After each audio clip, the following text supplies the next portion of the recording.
This is FYI on your TV, brought to you by Hometown News. I'm Kathy Botham. We're getting to know our neighbors here on FYI. I've got Daren with me. You're one of the owners of 4 Degrees Brewing and Distilling and the tap room across the street from us you're at 270 Brockville Street. You're 270, we're 275. You're 275, okay, Right. So you're right across the street in Settlers Ridge. I could throw a tennis ball and hit you. Yes, you could, absolutely, absolutely. And we haven't met before, so yes. No, this is yes, the first time. This is great, this is great. So tell us about you're one of the co-owners? Correct, I'm one of 5. Okay. So there's 5 partners in the business.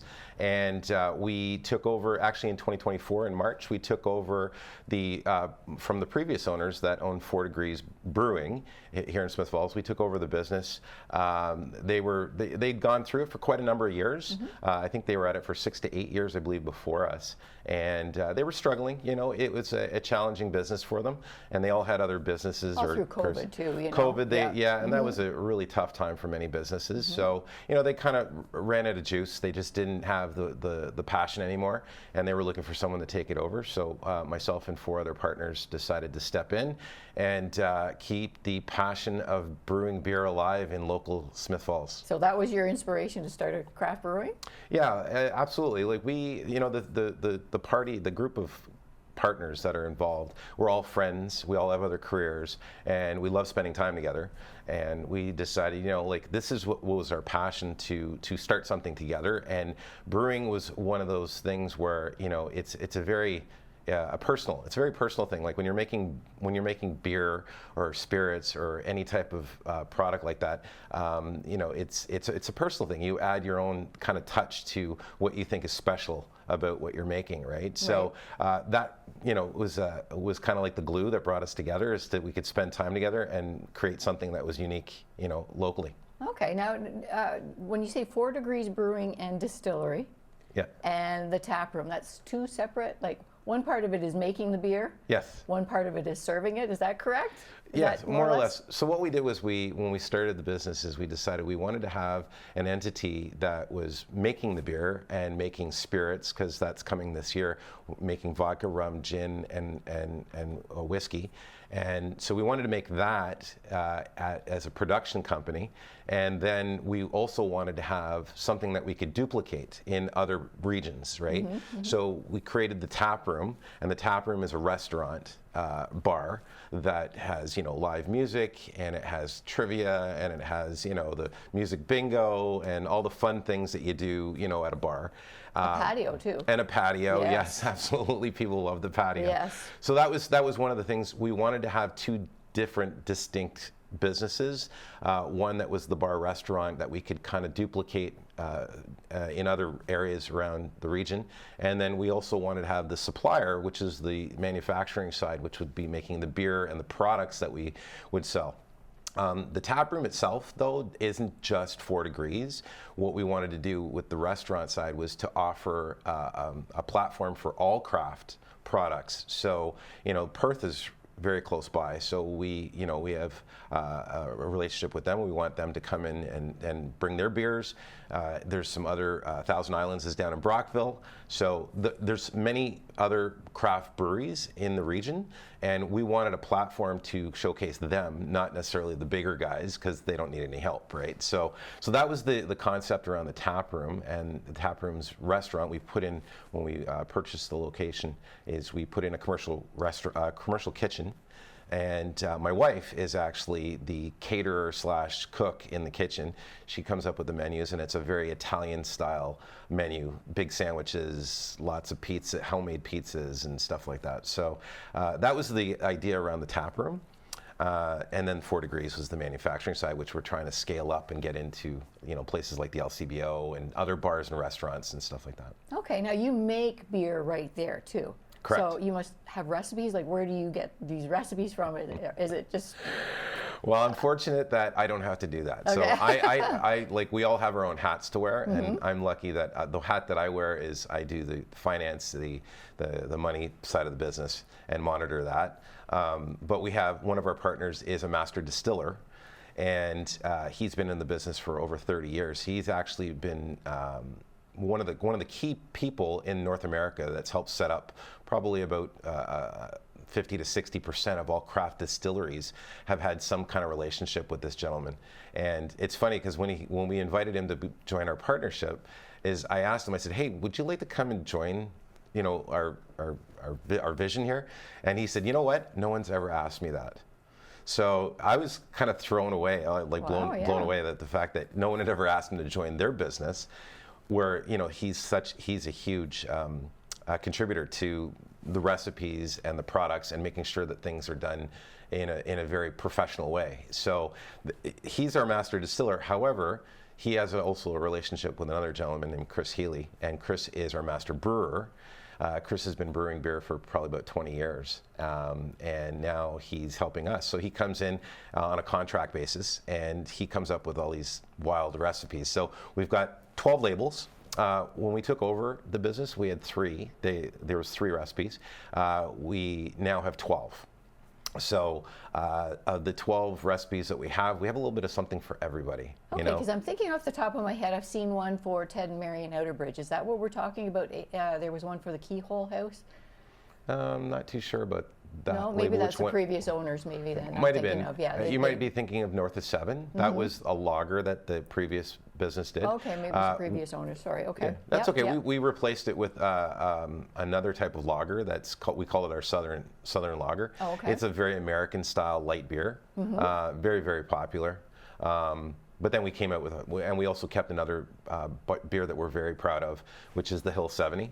That's in the local LCBOs. It's also throughout the region, and it's a Belgian blonde ale. It's a tribute to the First World War, and the veterans of the First World War. Okay. Yeah. Now, where do you get your ingredients? Where do you source your ingredients for this? That's a great question.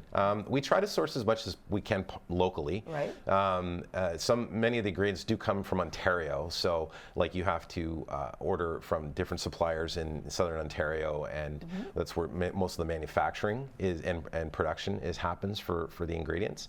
But we do try to source locally, and whenever we have leftover product, because there's always leftovers, right, which is all biodegradable. The leftover products we always offer to local farmers to feed their livestock. Okay. Right, and it's great because it's high in protein, low in carbs and stuff like that. Still has alcohol in it? No. It's all been flushed out, right? Okay. It's just basically the grains. Yeah. Okay. So, but I mean, like when you do a batch of beer, you have a significant amount of leftover grains, right? Oh, wow, yeah. And you can't just flush that down a drain, right? You have to either dispose of it somehow. But it's a great product for livestock. So they you're just getting love it local and giving it local. Exactly. It's like candy to the cows. Absolutely. Literally, yes, for sure. So can you tell us about a beer that you're especially proud of that you made? Yeah, there's a few actually. Like I said, we have 12 different labels. The Hill 70 obviously is one of our favorite flagship beers because it is a tribute, and it's got a beautiful design. Like if you look at the label in the can, it has some pictures of people, soldiers during World War II, and it's a very aesthetically pretty can, right? And then the liquid inside is a Belgian blonde. It's a heavier, or more of a stronger beer. I would say it's 7%, but it doesn't taste like it. So that's one that we're very happy with, and we've managed to continue to reproduce and continue to produce in an effective way. Some of the other ones that we really have fun with, though, is we have a grapefruit rattler called our Spunky Monkey. Oh, yes. Some people in Smith Falls might remember there used to be like a putting place here locally called the Spunky Monkey. So that was a tribute to that location for people that remember it. It's basically a grapefruit rattler, and what we do is we take a beer and we infuse it with grapefruit juice. And so it's a great summer beer. It's a lower alcohol beer, and a lot of people like it for hot summer days. That's another a fun beer that we have. But then we also have our stout, which is probably one of our brewmaster's favorite. He's not even a stout drinker, but he loves the stout. It's infused with a cold brew coffee.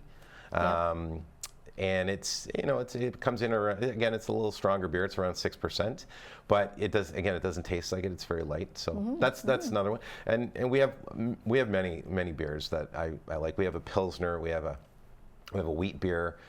We have an IPA, which is a New England IPA, which is an East Coast style of IPA. Very light, still foggy, has that floral notes to it that Right. that real beer enthusiasts like, but it's not overpowering. We wanted to try to make a list of beers that would appeal to a large demographic of people, so that it wasn't just for the beer enthusiasts, it was for anybody that wanted to try something different. Excellent, Yeah. excellent. So what role does your brewery play in our local community? I would like to think that we play a big role in the local think so. community, because it helps Smith Falls be unique. Like years ago, back prior to 2020, which we all remember for COVID, microbreweries were popping up in many communities throughout Canada, and the challenge has been, for those businesses to continue being viable. And unfortunately, since 2019, a significant number of craft breweries, wineries, and distilleries have shut their doors. And it's mainly because, when you look at the margins to operate, people always kind of grimace when they think about restaurants and bars, and they think, oh, there's not a lot of money in those types of businesses. The challenge for breweries and distilleries, craft ones anyways, is it's even harder. The margins are single digits, unfortunately, right? And that's because there's many people to pay. There's a lot of bureaucracy and just costs and fees involved with running the business. But for Smith Falls, one of our passions is to continue to be local, right? Hire local, employ families locally. Offer a product that's like next level, not something that you'd say, oh, I don't really like craft because I don't like the taste. We wanted something that, Smith Falls could really get behind and say, you know what, we are so proud to have a local brewery, a local distillery that's here in Smith Falls that people can enjoy, and then, be in the region so that they could look, outside of Smith Falls and say, yeah, that's made here. Absolutely. And we do it ourselves. So I think that was probably our driving force, was to be local and to support local as much as possible.